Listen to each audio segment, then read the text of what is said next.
Hello and welcome to the India news destroyer. This is शेदन। और recently Bharat के प्रधानमंत्री मोदी कुवैत की विजिट पर गए थे और यहाँ पर दोनों देशों के बीच डिफेंस को लेकर एक एमओयू साइन किया गया कि इंडिया और कुवैत मिलकर डिफेंस को लेकर अपने रिश्तों को आगे बढ़ाएंगे। भारत की एक बड़ी स्ट्रेटेजिक मूव है क्योंकि जिस तरह से गल्फ रीजन में संसाधनों की लूटामारी हो रही है, अगर गल्फ कंट्रीज के साथ हमारे स्ट्रेटेजिक एंड डिफेंस रिलेशन बढ़ते हैं तो वर्ल्ड वाइड इंडिया की पोजीशन और स्ट्रॉन्ग होगी, बायलेटरल टाइज स्ट्रॉन्ग होंगे, इवन डोमेस्टिक लेवल पर भी हमें इसका फायदा देखने को मिलेगा।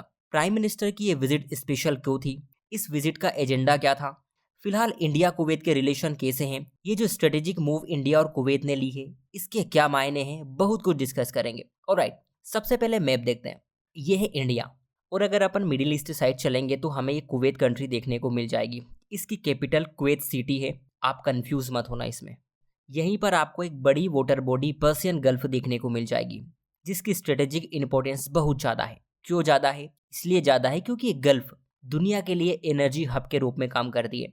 ऑयल एंड नेचुरल गैस के बड़े बड़े भंडार आपको यहाँ पर देखने को मिलेंगे। Saudi Arabia, Iran, Iraq, Kuwait, Qatar, UAE and Bahrain है ना, ये सभी कंट्रीज गल्फ का पार्ट है। इसी गल्फ में आपको स्ट्रेट ऑफ हॉर्मुज देखने को मिलेगा, जो कि ऑयल ट्रांसपोर्ट के लिए दुनिया का सबसे महत्वपूर्ण चेक पॉइंट है। अगर इसे कोई कब्जा लेता है तो आप मानकर चलिए भारत समेत बहुत सारे देशों की एनर्जी सिक्योरिटी खतरे में पड़ सकती है। इसकी स्ट्रेटेजिक इंपॉर्टेंस के चलते यहाँ पर बड़े बड़े देशों की मिलिट्री प्रेजेंस बनी रहती है, चाहे अमेरिका हो या फिर चाइना। एंड पिछले साल खुफिया रिपोर्ट में ये पता चला था कि जो चाइना है वो यूएई में मिलिट्री बेस बनाने पर काम कर रहा है। सो आप समझ सकते हैं आने वाले टाइम में भारत के लिए कितना बड़ा खतरा साबित हो सकता है। चलिए सबसे पहले हम डिस्कस करते हैं कि प्राइम मिनिस्टर की ये विजिट इतनी स्पेशल क्यों थी। पीएम मोदी 2 दिन की विजिट पर गए थे, 21 दिसंबर और 22 दिसंबर। कुवैत ओनली ऐसी कंट्री थी जहां पर हमारे प्राइम मिनिस्टर गए नहीं थे, एक भी विजिट नहीं की थी, जैसे वो रशिया की करते हैं, अमेरिका की करते हैं। दूसरी बात, कुवैत में मोदी की ये विजिट 43 साल के बाद किसी भी प्राइम मिनिस्टर की पहली विजिट थी। इसका मतलब है कि बीते 43 बरस में कोई भी प्रधानमंत्री कुवैत नहीं गए थे। इसके पहले 1981 में इंदिरा गांधी से प्राइम मिनिस्टर कुवैत गई थी। पीएम मोदी को वहां पर हाईएस्ट अवार्ड से नवाजा गया, द ऑर्डर ऑफ मुबारक अल कबी। आप ये देख सकते हैं, ये हमारे प्राइम मिनिस्टर है और ये कुवैत के अमीर शेख मिशाल अल अहमद अल जबर अल सबा। काफी बड़ा नाम है और इन दोनों के हाथ में आप देख सकते हैं ये है the order of Mubarak al Kabir.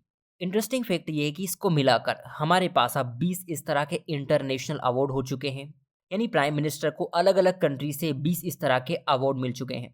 Order of Mubarak al Kabir Kuwait का एक ऑर्डर है जो फ्रेंडशिप के तौर पर दिया जाता है देशों के मुखिया को। सो आप कह सकते हैं कि ये विजिट स्पेशल तो थी। सवाल ये है कि इस विजिट पर किन मुद्दों पर बातचीत की गई। देखिए, इस विजिट के एजेंडा बिल्कुल क्लियर थे। Energy security, economic ties and security cooperation, मतलब ऊर्जा सुरक्षा और आर्थिक और सुरक्षा सहयोग। लेकिन यहाँ पर बड़ा सवाल ये है कि कुवैत भारत के लिए एक मायने भी रखता है। अगर हाँ, तो उसके साथ हमारे रिलेशन आखिर कैसे हैं? देखिए, कुवैत एक पेट्रोलियम बेस्ड इकोनॉमी है। क्रूड ऑयल के मामले में कुवैत 6 लार्जेस्ट सप्लायर है और एलएनजी के मामले में 4th नंबर का सप्लायर।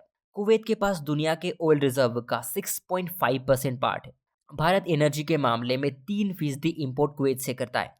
ये देखने में काफ़ी मामूली आपको लगेगी, लेकिन 1% भी होना तो ये बहुत बड़ी बात होती है, क्योंकि कहीं ना कहीं ये चीज़ें हमें दूसरे देशों के ऊपर से प्रेशर को कम करती है। देखा जाए तो कुवैत ज़्यादा बड़ा देश नहीं है, लेकिन फिर भी भारत के बहुत सारे लोग वहाँ पर रहते हैं, करीब करीब 10 लाख लोग। और कुवैत की वर्कफोर्स में इनकी पार्टिसिपेशन, इनकी जो हिस्सेदारी है वो 30% के आसपास की है। मतलब अगर 100 लोग वहाँ पर काम करते हैं तो उसमें से 30 लोग भारत के होंगे, ये आपको पता चल जाएगा। ट्रेड की बात करें तो दोनों देशों के बीच ज़्यादा ट्रेड होता नहीं है। 2023 से 24 में $10 बिलियन का हुआ था, जिसमें से इंडिया ने 2 बिलियन का एक्सपोर्ट किया था और इम्पोर्ट $8 बिलियन का। यहाँ से हमें एक बात और पता चलती है कि कुवैत के साथ इंडिया का ट्रेड नेगेटिव में है, मीन्स हमें सीधा सीधा व्यापार घाटा होता है $6 बिलियन का।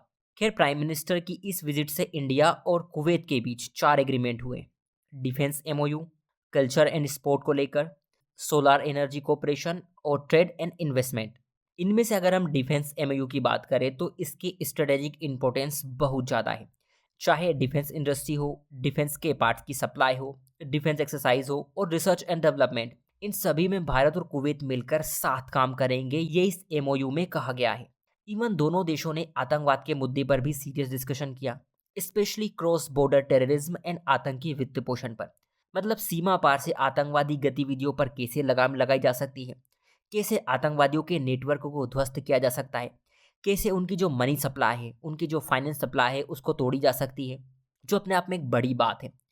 मतलब इससे इंडिया की एनर्जी सिक्योरिटी और बढ़ेगी। आतंकवाद पर दोनों देश साथ मिलकर काम करेंगे। डिफेंस एमओयू अगर पैक्ट में बदल जाता है तो डेफिनेटली डिफेंस टाई और मजबूत होंगे। दोनों देशों की फोर्सेस साथ मिलकर एक्सरसाइज करेगी। क्योंकि गल्फ रीजन में इंडिया के इंटरेस्ट बहुत ज़्यादा है, इसलिए इंडिया की मिलिट्री प्रेजेंस बहुत मायने रखती है वहाँ पर। इसी के साथ कुवैत ना गल्फ काउंसिल का अध्यक्ष है। गल्फ काउंसिल बेसिकली पॉलिटिकल और इकोनॉमिक यूनियन है, जिसमें कुछ कंट्रीज शामिल है जैसे कि Bahrain, Kuwait, Oman, Qatar, Saudi Arabia और यूनाइटेड अरब एमिरेट्स। और पाकिस्तान क्या करता है, गल्फ कंट्रीज के थ्रू इंडिया की इमेज को खराब करने की कोशिश करता है, कभी अल्पसंख्यकों के नाम पर तो कभी इस्लाम के नाम पर। इंडिया की गल्फ कंट्रीज के साथ जितने अच्छे रिश्ते होंगे, जितने अच्छे रिलेशन होंगे, इंडिया की इमेज और स्ट्रांग होगी। दूसरी बात, इन देशों के थ्रू हम पाकिस्तान पर टेररिज्म को लेकर और भी प्रेशर बना सकते हैं, जिससे इंडियन सिक्योरिटी, भारत की जो आंतरिक सुरक्षा है वो मजबूत हो सके। सो आज के लिए इतना ही। Take care and thank you.